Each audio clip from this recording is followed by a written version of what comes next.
Kingsworthy Preschool near Winchester didn't expect to reopen in September, but thanks to a summer of fundraising by parents and supporters, it's safe, but only till December. I would fight to save it, whether I've got children here or not, because I think as a community it's really important to keep it. It would be devastating if it closed. Even before the pandemic, early years providers were struggling financially.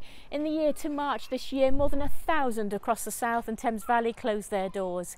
Since lockdown, demand for places has fallen by 70%, and now 1 in 4 fear they're at risk of closure.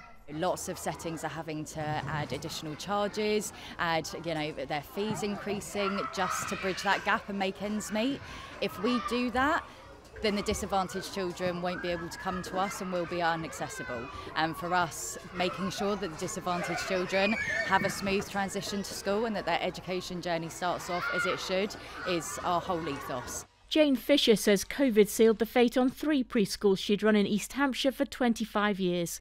She was forced to close them in July with the loss of 60 places. Financially, things have been tough for such a long time beforehand, and it was just a death kill, really.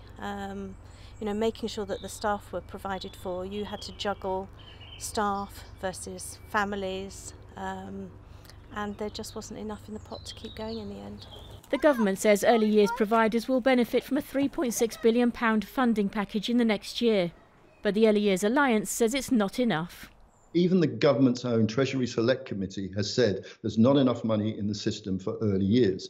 So to keep quoting that is not helpful. It's actually ignoring the problem. And at some point, as I say, it will come back and it will bite them. And we will be regretting the fact that we've neglected this particular sector. Winchester MP Steve Brine heads an all-party group for children in early years and met the Chancellor about the issue last week. We need probably a simplified system as to how the money flows into early years. We need some specific help for COVID because that has really increased the costs. And actually, we need a longer term policy review that really looks and admits the cost providing early years childcare with what money they get for it.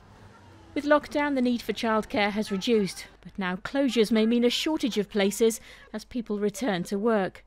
Those still open fear without more government support, their time could be running out. Mary Stanley, ITV News.